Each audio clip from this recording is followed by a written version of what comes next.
Bom dia, irmãos. Louvado seja o nome do Senhor. Quero publicamente dar graças a Deus por esta oportunidade de estar com vocês. Vejo sinais da graça do Senhor entre nós. Que palavra abençoada ouvimos ainda há pouco. Quero agradecer ao pastor John e a toda a equipe do Anno Domini, essa editora que tem abençoado o Brasil, por este privilégio de compartilhar com vocês a palavra, de poder servi-los por meio da instrução da palavra. Eu quero convidá-los a abrir suas Bíblias na segunda carta de Paulo a Timóteo, capítulo 4, vamos ler os versos 1 e 2. Eu quero compartilhar com vocês sobre o tema a supremacia da pregação, a proclamação da palavra como principal meio de graça. À luz da passagem de Paulo a Timóteo, segunda carta, capítulo 4, versos 1 e 2. Diz assim a viva e eficaz palavra de Deus: Conjuro-te perante Deus e Cristo Jesus, que há de julgar vivos e mortos, pela sua manifestação e pelo seu reino, prega a palavra, insta, quer seja oportuno ou não, corrige, repreende, exorta com toda longanimidade e doutrina. Que o Senhor nos abençoe. Nós devemos ler esta passagem, irmãos, usando aquele princípio que Agostinho estabeleceu da imaginação. Nós pecamos muito ao deixar de ler a Escritura imaginando cenários, contextos, bastidores. Nós estamos diante de um tesouro, um testamento. Paulo se dirige a Timóteo, seu filho na fé, da sala do martírio, ou da antessala do seu martírio. E essa passagem que nós lemos é o coração desta carta de encorajamento a Timóteo, um jovem pastor na cidade de Éfeso. Eu fico sempre impressionado com o apóstolo Paulo, porque o perseguidor da igreja agora estava sendo perseguido, agora estava encarcerado na cidade de Roma, e uma antiga tradição aponta para o fato de que Paulo foi decapitado. Pouco tempo depois, talvez alguns dias depois, algumas semanas depois de ter escrito esse material endereçado a Timóteo, que trabalhava na cidade de Éfeso. E Paulo, devemos trazer essa memória, tente pensar, imaginar ele numa masmorra romana, algum tempo antes da sua morte, do seu martírio. E ele então escreve para Timóteo. E quem é este Paulo? O homem que certamente é o maior teólogo do cristianismo, como alguém já disse, o bandeirante do evangelho, o missionário e um notável pastor. Paulo era um pastor de almas, alguém interessado pela pessoa humana. E agora ele escreve essa carta para Timóteo. E Paulo conhecia bem a vida de Timóteo, seus predicados, suas virtudes, suas potencialidades, mas Paulo também conhecia as fraquezas de Timóteo. Paulo sabia, por exemplo, que ele era tímido, introvertido, doente, para escândalo de muitos. E Paulo escreveu 2 cartas, ambas as cartas, para encorajá-lo no exercício do seu ministério. E Timóteo, um jovem pastor numa cidade que era a principal cidade da Ásia Menor, cidade de Éfeso, cidade portuária, cidade rica, cosmopolita, idólatra, havia uma multiplicidade de divindades naquela cidade, imoral, promíscua. E agora um jovem pastor tem a missão de continuar anunciando o evangelho naquela cidade, edificando a igreja local, e certamente ele estava enfrentando muitas dificuldades. E Paulo então escreve ambas as cartas para encorajá-lo. E de todos os encorajamentos que Paulo ofereceu a Timóteo, há um que é solene demais, que é o tema da nossa pregação hoje aqui: a supremacia da pregação. E eu quero ler mais uma vez com você, e o texto vai ser projetado para que você acompanhe. Conjuro-te perante Deus e Cristo Jesus, que há de julgar vivos e mortos, pela sua manifestação e pelo seu reino. Prega a palavra, insta, quer seja oportuno ou não, corrige, repreende, exorta com toda longanimidade e doutrina. Observe como ele começa: conjuro-te. É uma expressão técnica para um juramento solene, para algo de grande valor.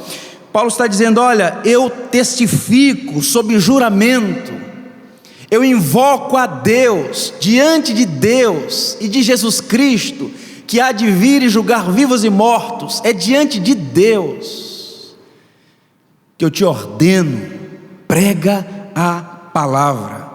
Timóteo deveria ser, e esta é a ideia de prega aqui, do verbo pregar, um arauto que tem que ser fiel à proclamação do rei. Ele não poderia vacilar, ele não poderia fazer adições nem subtrações, mas pregar o evangelho, pregar a palavra. E Paulo dá esta orientação, esta ordem de modo solene, como um pai se despedindo do seu filho, um pai a quilômetros de distância, repito, na antessala do martírio, escrevendo esse testamento da fé: prega a palavra. E eu pergunto a vocês, por que é que Paulo fez esta solene exortação a Timóteo? Porque a proclamação é tão importante a ponto de Paulo, que era muito dedicado, dizer: conjuro-te perante Deus e Cristo Jesus. O que é que motivou o apóstolo Paulo?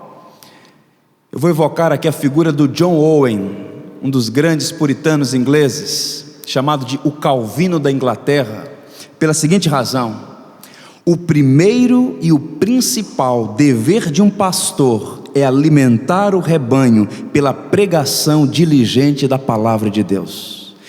Muitas orientações, certamente ele precisava de todas elas, mas o coração, o que é primário, o que é central, era justamente isto: você foi chamado para pregar a palavra, e eu conjuro-te perante Deus e Cristo Jesus, prega a palavra. Porque para o apóstolo Paulo, e em harmonia com todo da Escritura, a pregação da palavra é o principal meio de graça.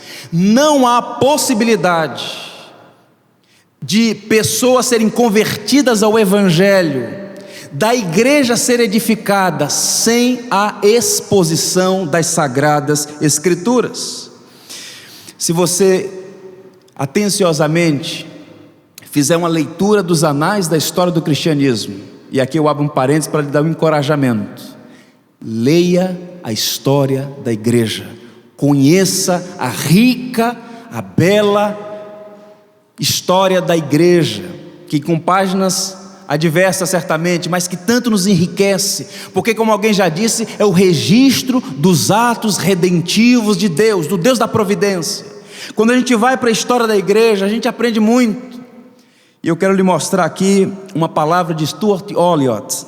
Em um de seus livros, ele diz assim: se alguém gastasse uma semana lendo toda a Bíblia, e na semana seguinte se familiarizasse com os princípios, ou melhor, com os principais acontecimentos da história da igreja, o que observaria?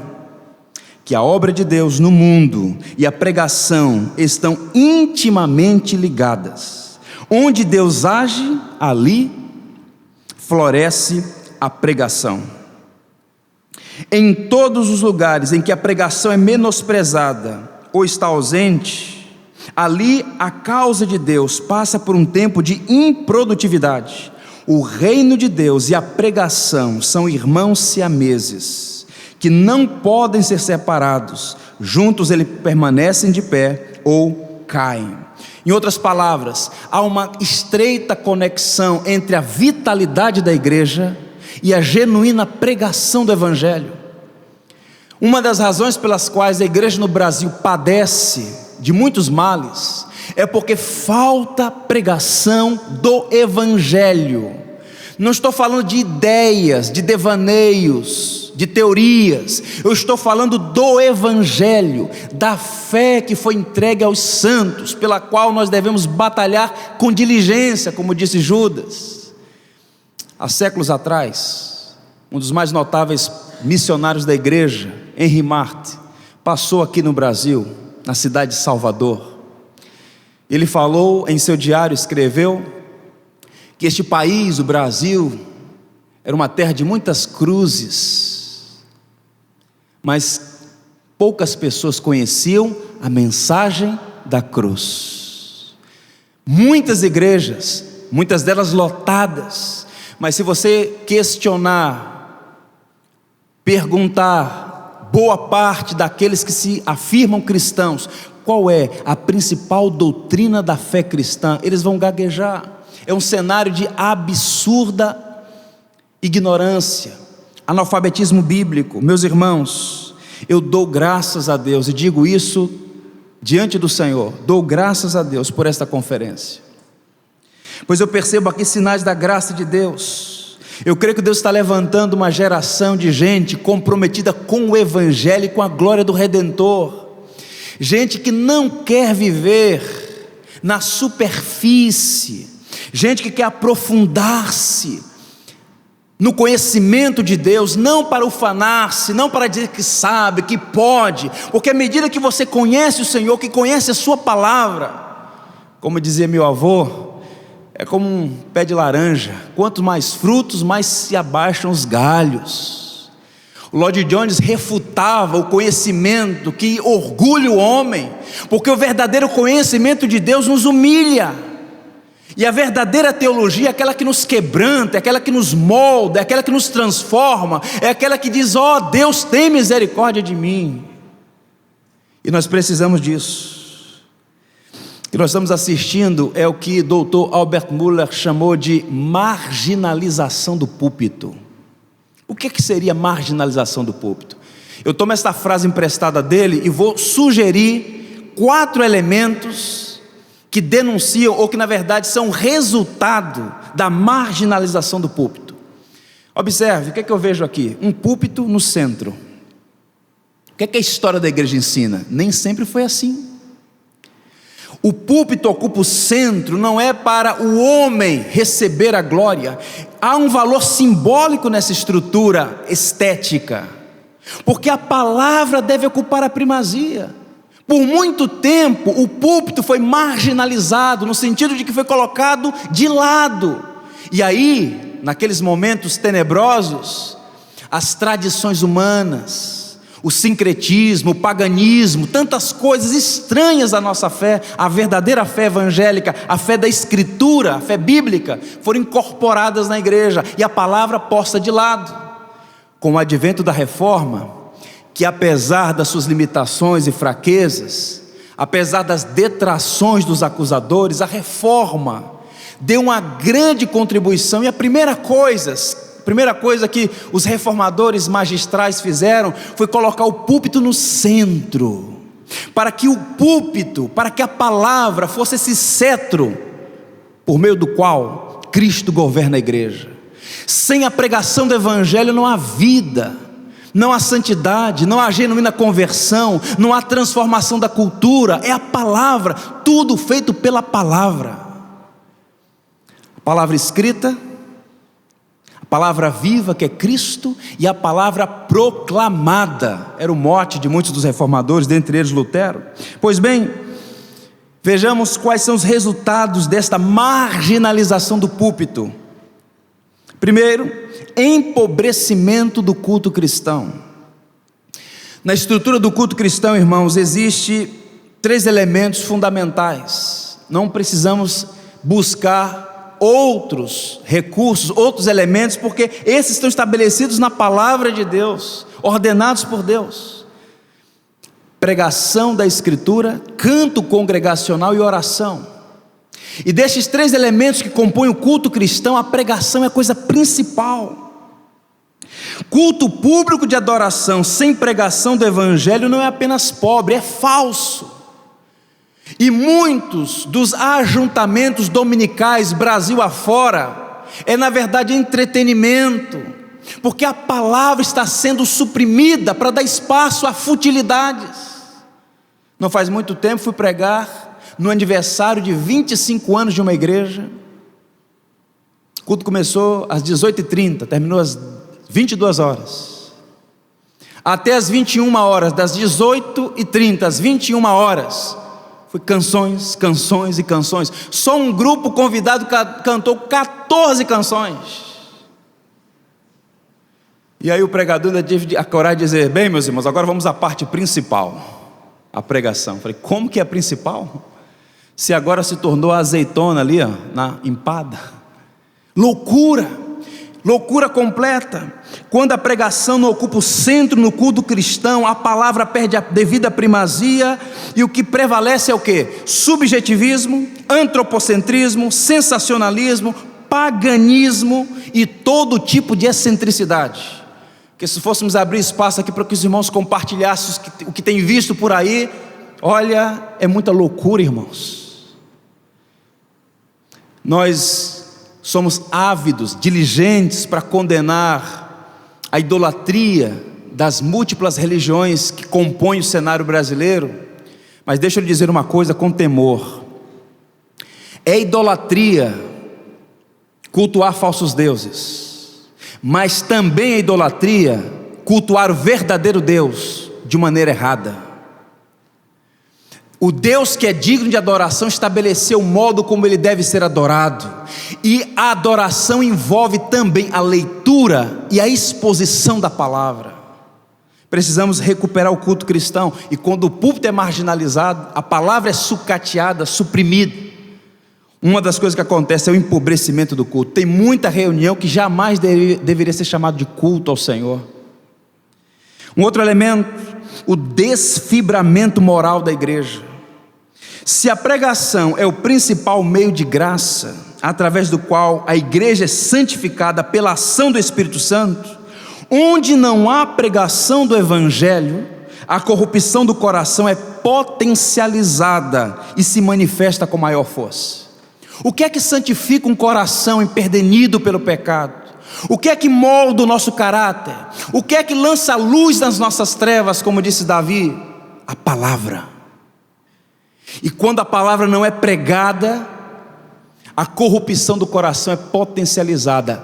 E por conta disso, nós estamos assistindo uma igreja que condena os pecados do mundo, mas são os pecados que ela mesma pratica.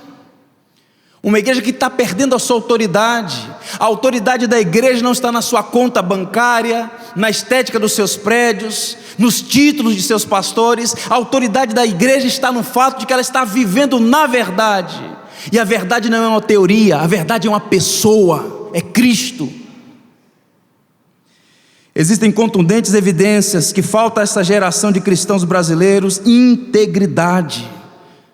Outro dia, fazendo a leitura do profeta Oséias, me deparei com um texto que eu disse: bem, Senhor, se Oséias pregasse para os cristãos brasileiros, tenho certeza de que essa seria a palavra dele hoje. Volta, ó Israel, para o Senhor teu Deus, porque pelos teus pecados estás caído. Uma igreja que está curvada diante dos seus próprios pecados. E por que isso se dá? Entre outras razões, pela negligência da palavra nos púlpitos das igrejas brasileiras. O Cristo bendito ressurreto disse em Apocalipse: não tenho achado íntegras as tuas obras na presença do meu Deus. Será que não é esta a palavra de Cristo para boa parte das igrejas no Brasil? Não tenho achado íntegras as tuas obras diante do meu Deus? Alguém já disse com muita propriedade que há uma tendência nos púlpitos modernos a propagar uma mensagem que informa, mas não transforma, que diverte, mas não converte. Desfibramento moral é um resultado imediato da negligência, da marginalização do púlpito. Um outro elemento, confusão doutrinária no seio da igreja. João Calvino, que já foi citado aqui, o grande teólogo da Reforma, ele dizia que a ignorância é a mãe das heresias. Onde não há instrução catequética, onde não há ensino, onde o magistério das sagradas escrituras é negligenciado, o que é que impera? A ignorância, a confusão doutrinária. É impressionante. Veja, por exemplo, quando o indivíduo vai orar, ele ora a Jesus, Ele diz que o Pai morreu na cruz. Ele faz uma confusão dos papéis da Trindade, porque uma das principais, se não a principal doutrina do cristianismo, o mistério da Santíssima Trindade, boa parte dos cristãos não conhece, não sabe. E alguns chegam a dizer, é coisa da academia, é coisa de gente que não tem o que fazer, o importante é ter Jesus no coração. Confusão doutrinária. A gente vive num país de matizes variadas, a pangelância indígenas, os ídolos do catolicismo romano, os rituais afro-ameríndios, o catecismo europeu, as seitas evangélicas conspiram contra o genuíno evangelho. E neste cenário de múltiplas divindades, variados cultos e tantos credos, o enfraquecimento do magistério da palavra e a negligência da pregação tornam a igreja vulnerável e cria o ambiente próprio para o sincretismo. É o que está acontecendo no nosso país. Caminhando, um outro elemento, a decadência espiritual. Um púlpito fraco é a tragédia da igreja. Dale Whitemood, um grande evangelista americano, ele dizia: você quer avivamento na igreja? Acenda uma fogueira no púlpito. A reforma da igreja passa pela reforma do púlpito. O Spurgeon dizia que um ministro infiel à Escritura, infiel ao Senhor, é a maior arma de Satanás na igreja, porque é do púlpito que a palavra é exposta com fidelidade, com zelo, no poder do Espírito. E se o púlpito fraqueja, a igreja se ressente disso, e há muita decadência em nosso meio. Os mourões estão tombando, irmãos, e o que será da futura geração, das gerações subsequentes? Falta estatura espiritual. Anteontem eu recebi um telefonema de uma pessoa que gastou meia hora do meu tempo com futilidades, e eu fiquei do outro lado pensando: meu Deus, como é possível uma pessoa gastar tantos anos na igreja e não ter estatura, não cresce, não tem robustez, não tem textura, não tem sabedoria, não tem vida com Deus. E aí os problemas surgem na igreja, e os recursos são criar programas, uma tentativa de tratar problemas profundos com analgésico. Loucura, o que falta é a pregação do evangelho. Deixa eu lhe mostrar uma palavra de João Crisóstomo, um dos maiores pregadores da igreja. Ele disse assim: quando você vir uma árvore cujas folhas estejam secas e murchas, algo de errado está acontecendo com as suas raízes.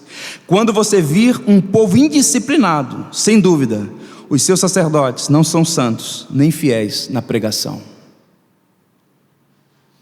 Meus amados irmãos, eu queria a sua atenção de cada um de vocês, para olhar para essa passagem de Paulo a Timóteo, e enxergar nesta passagem algumas verdades fundamentais sobre a natureza da pregação.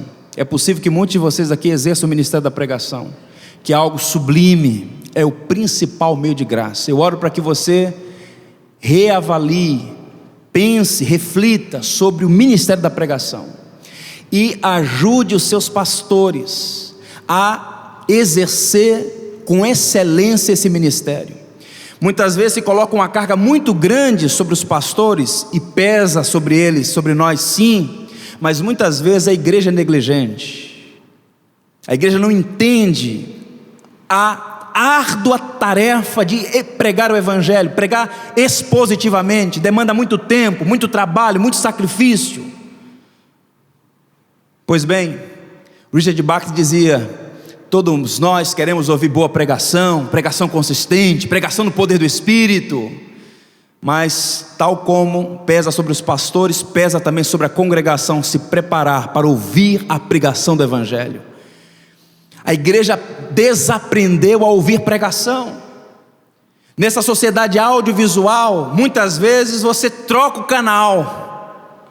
Está ouvindo o sermão, se o pastor está falando algo que não está interessante, você muda. Já está pensando na conta que vai pagar no dia seguinte, está pensando no time de futebol, vai desconectando, falta piedade para ouvir. Eu fui pregar outro dia no interior de São Paulo, e antes da pregação, estávamos tendo um momento de comunhão ali juntos, cantando algumas canções de louvor ao Senhor. Uma irmã um grupo de irmãos, olha, que Deus abençoe o teu falar e o nosso ouvir. Achei aquilo interessante, muito interessante. Lloyd Jones dizia, se você não traz Deus de casa, você não o encontra na igreja. Às vezes os irmãos dizem lá, pastor Júlio Clay, essa mensagem foi muito edificante, olha como eu fui abençoado. Eu digo, olha, essa semana você orou mais, seu coração está mais receptivo.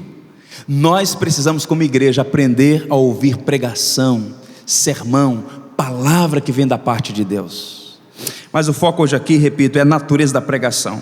Nós vamos apontar aqui, o John Stott, num de seus livros, Mensagem de 2 Timóteo, publicado pela ABU aqui no Brasil, ele pontua, à luz dessa passagem, alguns elementos nessa pregação, que compõem a natureza da pregação. E eu queria tomar emprestado as nomenclaturas que ele utiliza e tentar mostrar algumas questões aqui para nós hoje. Vejamos.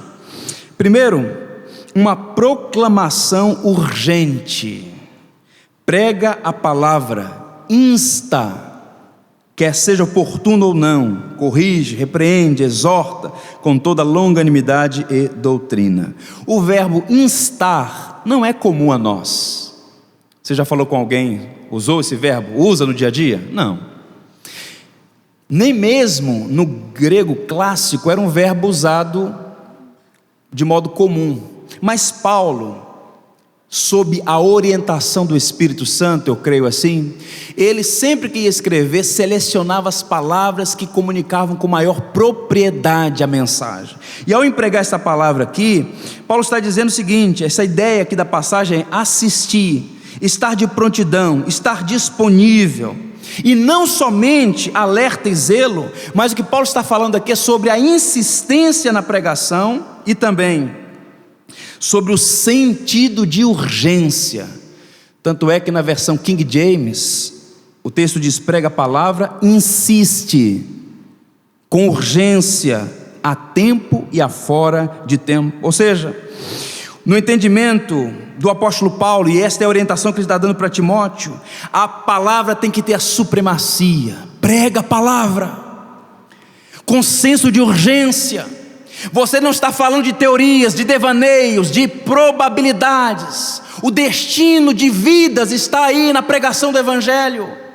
E você tem que instar, com senso de urgência, com sobriedade, como moribundo pregando a moribundos. Ninguém tem gerência do tempo, todo dia pode ser o último dia. É com esta percepção que o ministro do Evangelho tem que pregar. O pregador anuncia a situação do pecador sob os olhos de Deus e a ação salvadora de Deus através da morte e ressurreição de Cristo, e o convida ao arrependimento e fé. Então, quando um indivíduo chamado por Deus, o ministro, abre a Escritura e começa a pregar, este senso de urgência, de prontidão, tem que estar diante dos seus olhos. Não estamos trabalhando com números, mas com vidas criados à imago Dei, à imagem de Deus. Para citar o Richard Bach sobre esse senso de urgência e seriedade, ouça o que ele diz no seu livro Pastor Aprovado. Em tudo o que você fizer, deixe transparecer a sua absoluta seriedade.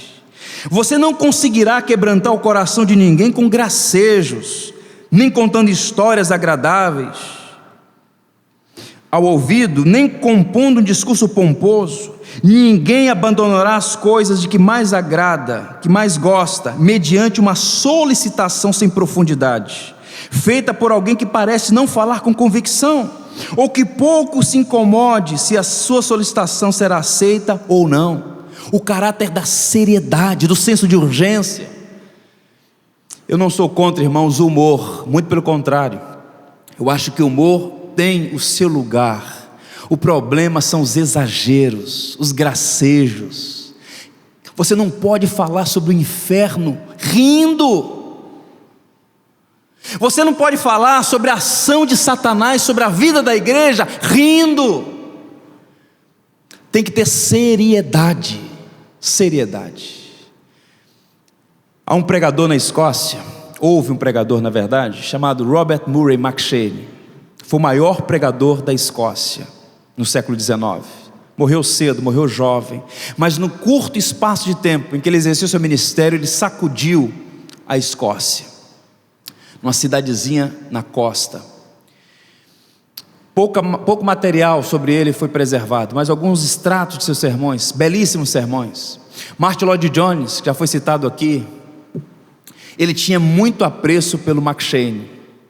E o McCheyne tinha uma característica, a seriedade ao expor as Escrituras. E Lloyd-Jones, no seu livro Pregação e Pregadores, ele diz assim sobre o testemunho, o modo como ele pregava.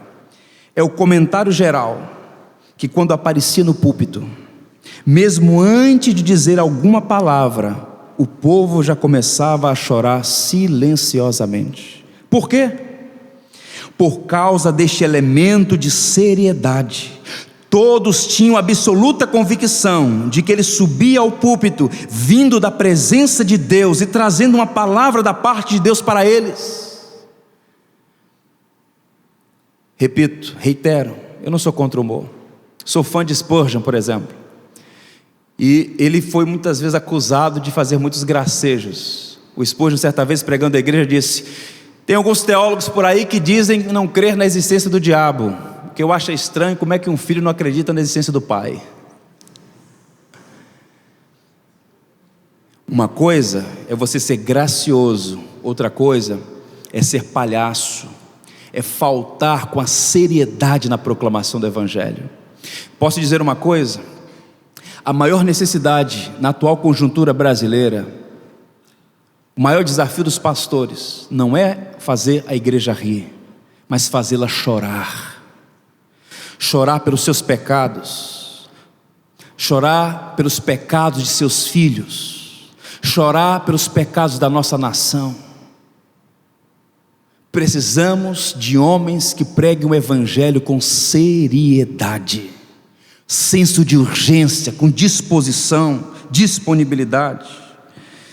E aí ele diz mais para frente: prega a palavra, quer seja oportuna, quer não. Ou seja, tem que estar pronto. Se as circunstâncias forem favoráveis, pregue. Se não for, pregue. O pastor, o ministro não deve estar sujeito à ditadura, à numerolatria, às circunstâncias. Não, ele tem que agradar o auditório de um ouvido só. O compromisso do pastor, do ministro fiel, não são com os resultados, mas com aquele que comissionou. Os resultados pertencem a Deus. John Wesley, em seu diário, ele conta muitas experiências de grande edificação. Em uma delas, ele disse que foi pregar numa região hostil ao Evangelho. E as pessoas cercaram a casa, começaram a jogar pedra na casa, arrombaram a porta. E ele diz o que aconteceu. Ele deveria deixar de pregar ou pregar. Ouçam o que ele disse no seu diário de 18 de outubro de 1749. Acreditando que viera a hora, desci no meio deles, onde mais se concentravam. Já tinham enchido todos os aposentos no andar abaixo. Pedi uma cadeira. Os ventos ficaram quietos, tudo ficou calmo e imóvel. Meu coração transbordara de amor, meus olhos de lágrimas e minha boca de argumentos. Ficaram atônitos, ficaram envergonhados, ficaram derretidos e devoraram cada palavra. Que virada de mesa foi essa? Pregador não pode ser covarde. Ele tem que pregar como um arauto. O que eu estou falando não é mensagem minha, eu estou aqui como um instrumento do rei. Quer vocês gostem, quer não, ouçam a palavra do Senhor, assim diz o Senhor. E o Wesley naquele dia, com perigo iminente da sua própria vida, ele diz: olha, eu preguei, e que virada de mesa. A providência faz coisas fantásticas, irmãos. Quer seja oportuno, quer não, pregue a palavra, anuncie o Evangelho. Livro de Provérbios, coração da Roquemar hebraica, livro de sabedoria, diz assim: livra os que estão sendo levados para a morte e salva os que cambaleiam, indo para serem mortos. O senso de urgência, pregar com paixão, com lágrima nos olhos, com o coração quebrantado. Vidas necessitam do Evangelho, da pregação. Um outro elemento nesta passagem que compõe esta supremacia da pregação: uma proclamação contextual. O texto diz: prega a palavra, insta, quer seja oportuno, quer não, corrige, repreende, exorta.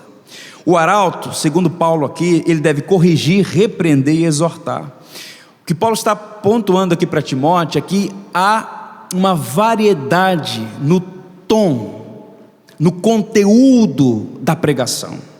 3 maneiras diferentes de anunciar este mistério do Evangelho. Quem prega, prega a homens diferentes, em situações diferentes. E quando Paulo fala de corrigir, repreender e exortar, ele está falando que muitas vezes a pregação tem que ser de confrontação, de exposição do quanto é vil o pecado diante de Deus.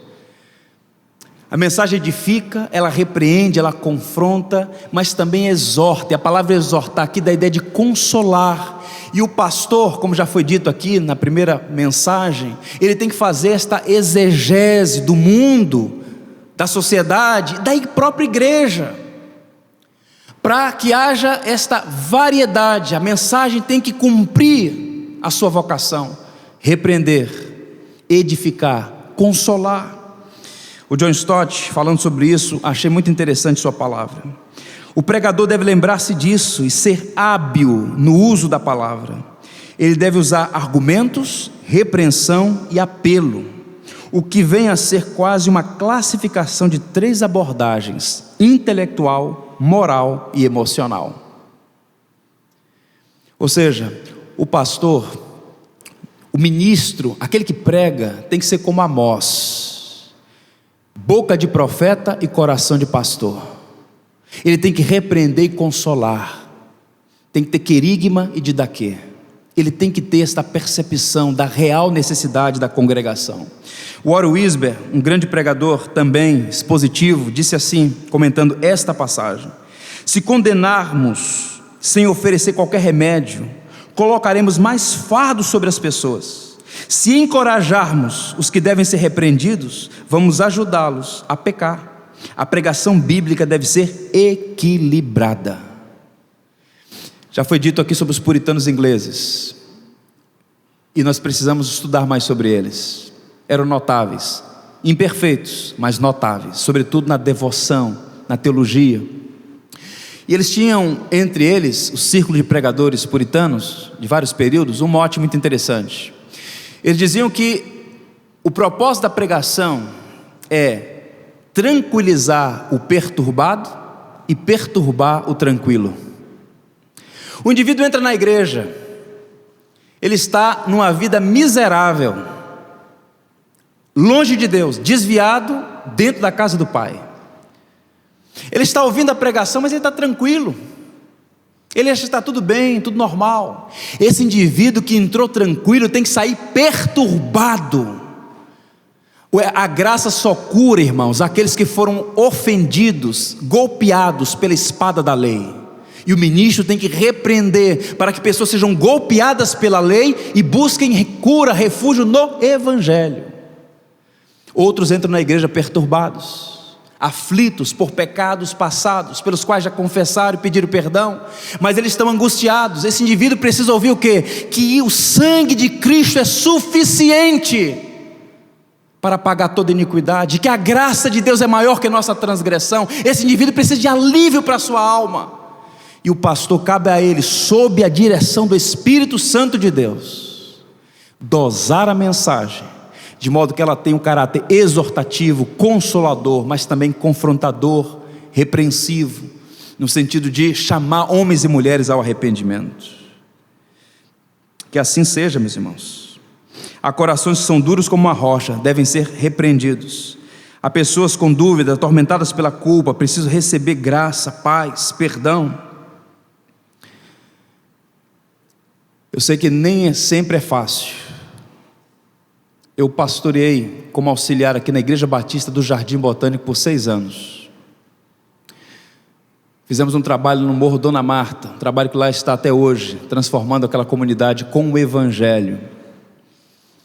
Fui para a Mesquita, Baixada Fluminense. Lá estou há 9 anos com a graça de Deus. Sempre foi um grande desafio pregar a palavra de Deus, buscando agradar ao Senhor. Como Agostinho dizia: prefiro a crítica que me constrói do que a bajulação que me corrompe. Pregar a palavra. Quando eu cheguei na igreja, comecei a pregar expositivamente teologia, doutrina. As manhãs de domingo, os 3 primeiros anos, Efésios. Chegou um momento que eu fico perguntando para mim mesmo: Senhor, tem valor isso? Tem valor?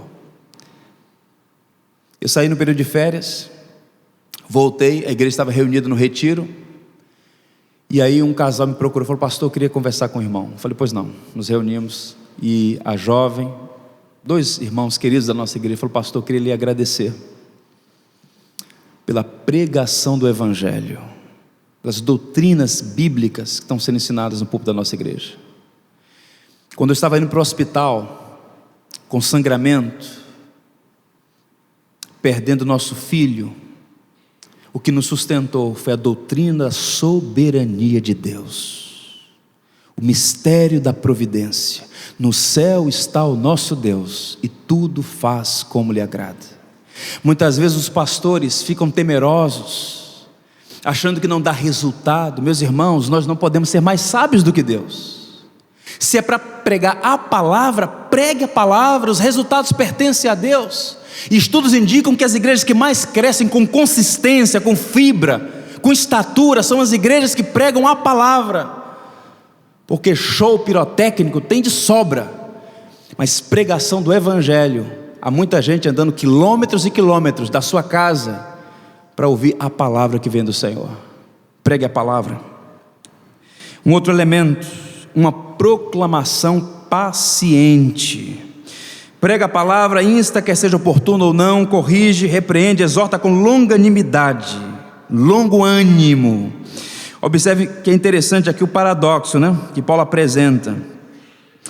O pregador deve ter em sua mente esse senso de urgência, e ao mesmo tempo tem que pregar com paciência, com longanimidade. Não é pela força da carne, não é pelo muito falar, é o Espírito de Deus que atua onde Cristo é glorificado por meio da pregação.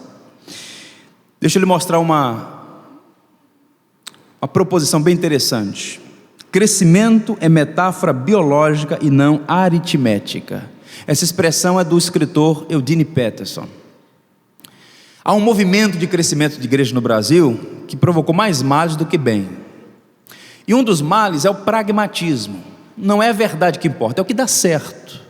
E o pressuposto é que crescimento, é metáfora aritmética. Vamos fazer crescer, tem que crescer. Mas crescimento é metáfora biológica. Crescimento demanda tempo, processo, conserto, ação de Deus. O Senhor ia acrescentando os que iam sendo salvos. É Deus quem acrescenta.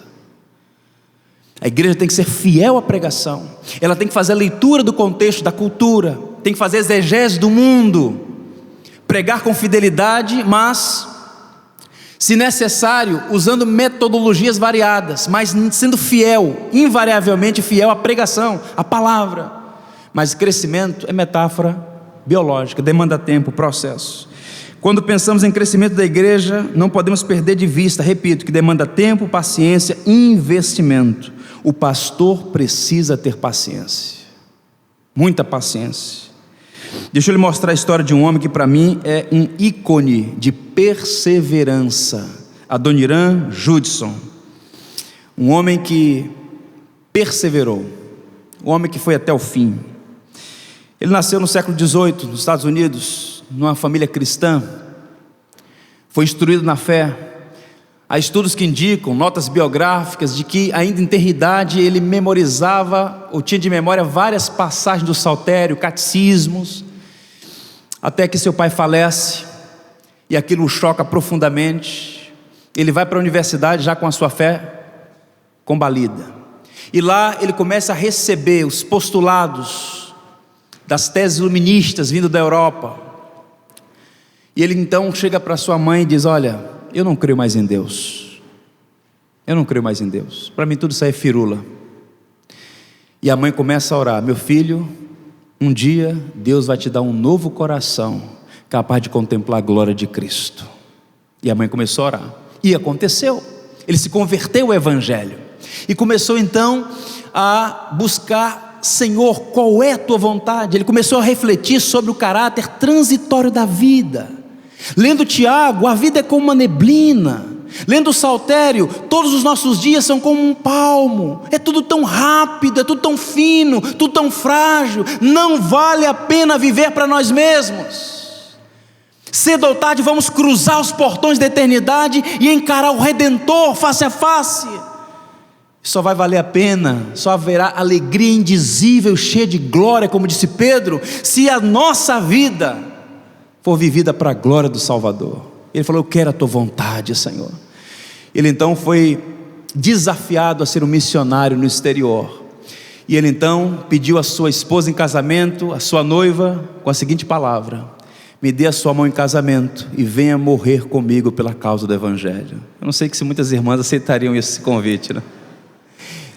Dá-me a sua mão e venha morrer comigo pela causa do Evangelho. Cruzaram o Atlântico, passaram um tempo com William Carey na Índia, e depois foram para a Birmânia, hoje o Mianmar, e ali foi a grande escola de Adoniram Judson.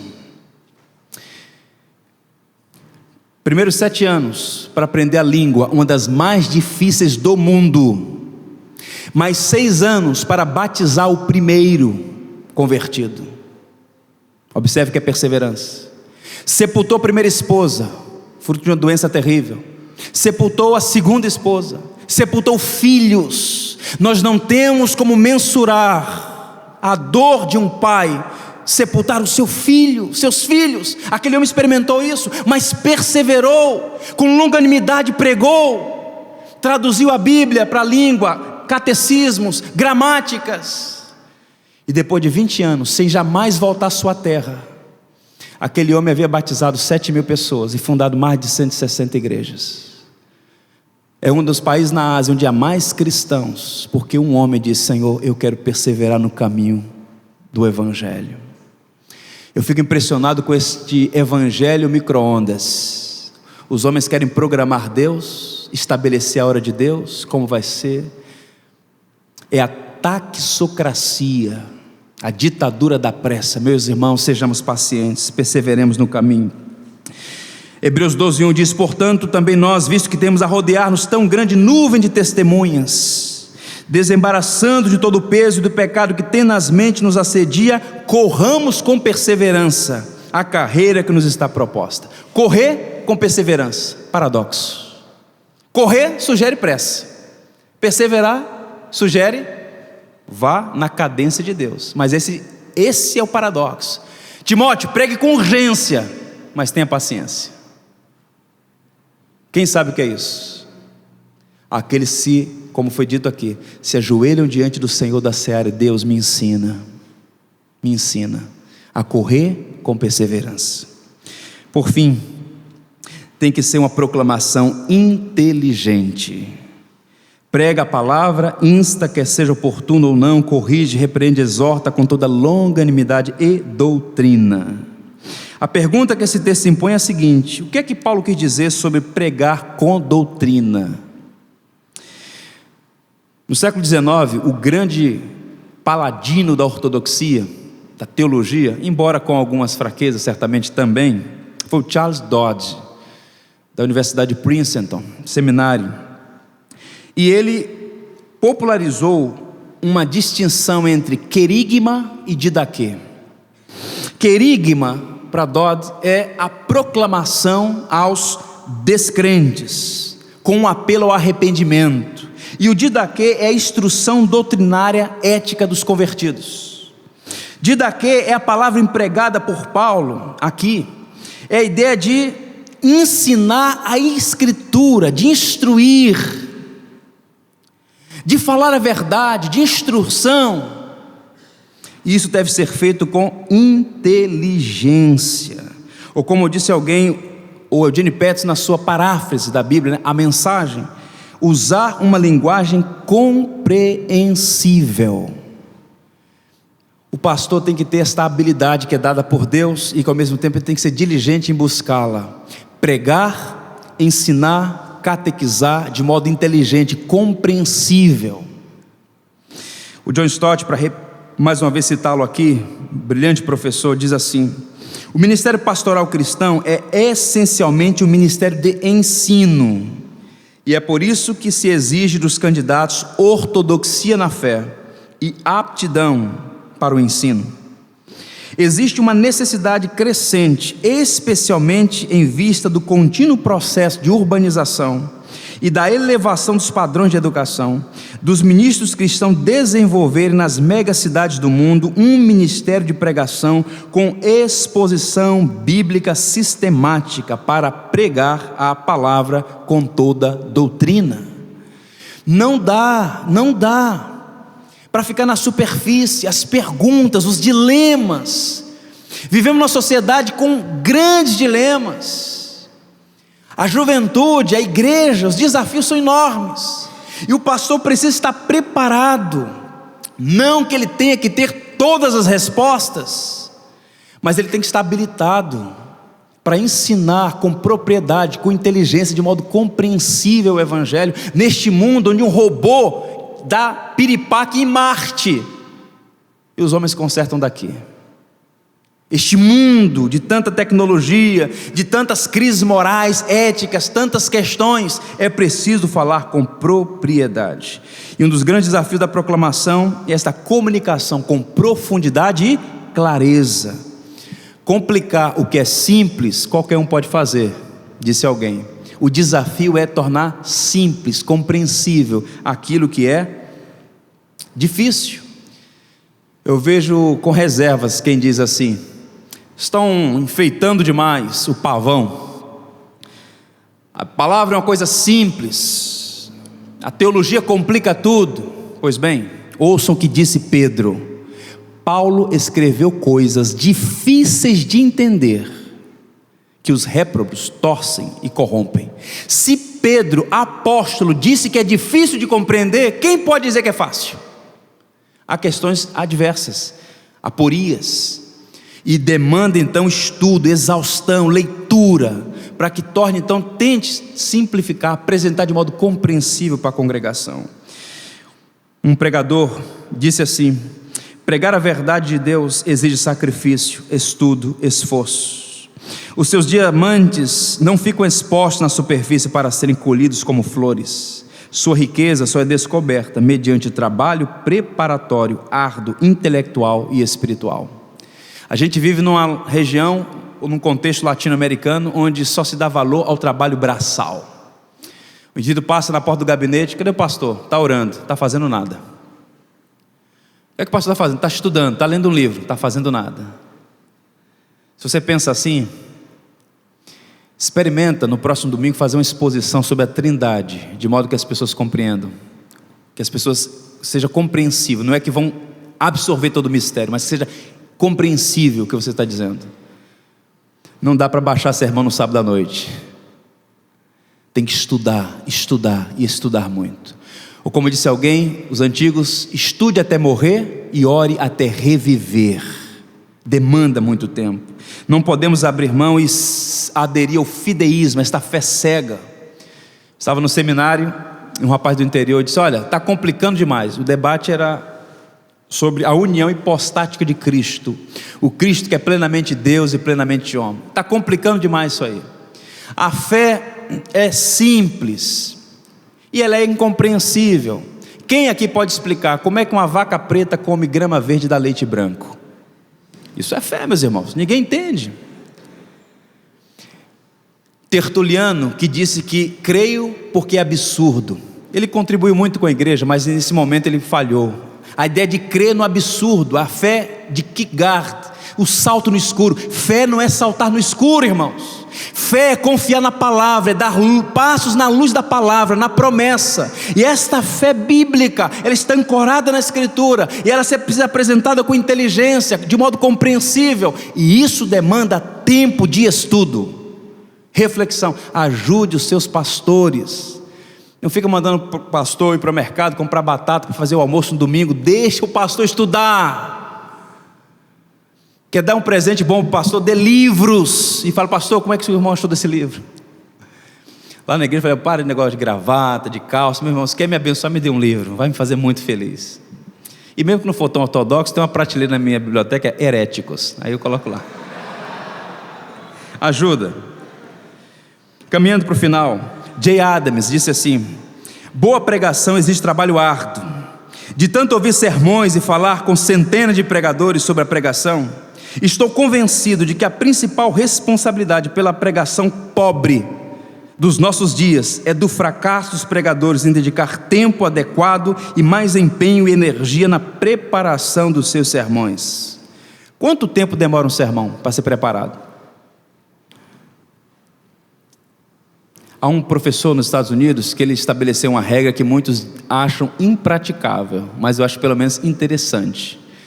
Professor, quanto tempo eu devo me preparar para pregar? E ele disse: depende do tempo de pregação. Como assim? Para cada minuto que você pregar, gaste 1 hora de estudo. Sermão de meia hora, 30 horas de estudo. Sermão de 1 hora, e assim. Estude, meu irmão, estude para pregar a palavra. Jeremias 3,15: dar-vos-ei pastores segundo o meu coração, que vos apacentem com conhecimento e com inteligência. Com inteligência. Há uma responsabilidade muito grande sobre os pastores, mas sobre todo aquele que invoca o nome do Senhor. Há uma retroalimentação. É preciso púlpitos fortes, fiéis, piedosos, santos, mas também uma congregação com o coração aberto para acolher a palavra da verdade, um solo fértil para acolher a palavra da verdade. Eu conheço bem poucas pessoas aqui, eu não sei quantos exercem o ministério da pregação, mas eu quero encerrar e prometo ser muito breve, apenas pontuar para vocês rapidamente uma palavra de encorajamento aos pregadores hoje aqui. Primeira coisa, pregue a palavra. Pregue a palavra. Alexander White, um pregador, disse assim: nunca abra mão da pregação. Os anjos ao redor do trono de Deus anelam essa missão. Que privilégio ser um arauto do Senhor, erguer-se não para a sua glória, mas para a glória do Altíssimo, e dizer: assim diz o Senhor. Compartilhar a palavra, expor o Evangelho. Que bênção. Pregue a palavra. Segundo encorajamento, estude exaustivamente o texto. Pregação que não custa nada não tem valor. A boa pregação é aquela que é feita com muito estudo e é regada com oração, com piedade. Estude exaustivamente o texto. Eu fiquei muito triste recentemente no Rio de Janeiro. Nós recebemos aqui uns grandes apologetas da atualidade, um homem chamado William Lane Craig. Falou aqui no interior de São Paulo, falou na cidade de São Paulo e aqui no Rio de Janeiro. Falou num sábado em uma expressiva igreja, conhecida igreja na Tijuca. Eu reuni um grupo de irmãos da igreja, nós fomos para ouvi-lo. Eu não pude ir ao interior de São Paulo na ocasião. E quando eu cheguei lá, para o meu escândalo, eu fiquei impressionado. Naquele auditório que cabiam umas 400 pessoas, de graça, como dizer, 0,800, devia ter no máximo umas 80 pessoas. E eu olhei aquilo e falei: Deus, tem compaixão. Quem para de aprender, deixa de ensinar. Não existe formados na escola de Deus. Formando sempre. Estude, meu irmão, estude. Foi já falado várias vezes aqui do John Stott, uma entrevista com ele: se você pudesse voltar atrás, o que você faria diferente? Teria estudado mais. Foi brincadeira, né? Estudado mais? Sim, mais, porque é um oceano, irmãos, é um grande oceano, e a maioria de nós molhou a sola dos pés. Agostinho gastou 17 anos de estudo exaustivo para escrever seu livro sobre Trindade, e você lê um artigo de meia página: não entendo a Trindade. Ah é? Não entende? Estudar sob a iluminação do Espírito, ler com a palavra aberta de joelhos: Senhor, abre os meus olhos para contemplar as maravilhas da Tua lei. Terceiro, crie pontes entre o mundo bíblico e o contemporâneo. O que é criar pontes? Qual é o desafio da pregação? Você tem um texto escrito por Amós, e você tem uma congregação morando na Barra da Tijuca, morando na Baixada Fluminense, na região serrana. O desafio do pregador é pegar este mundo bíblico, fazer exegese deste mundo bíblico, interpretar esta passagem bíblica e fazer o link. O que é que esta passagem tem a ver contigo aqui e agora? Esta ponte entre o mundo bíblico contemporâneo é o desafio. E muita gente, por não compreender o mundo bíblico, lê o texto, esquece o texto e começa a heresia da aplicação, falando o que o texto não se propôs a falar. Tem que criar pontes entre o mundo bíblico e o mundo contemporâneo, ilustrações bíblicas, histórias da igreja cristã. Caminhando para o finalzinho, só mais duas coisas. Seja humilde, você depende da graça de Deus. Que coisa mais terrível, que contrassenso, que escândalo. Eu tenho para mim que todas as vezes que isso acontece, os anjos ficam na ponta dos pés e tapam os olhos. Um pregador arrogante é uma abominação.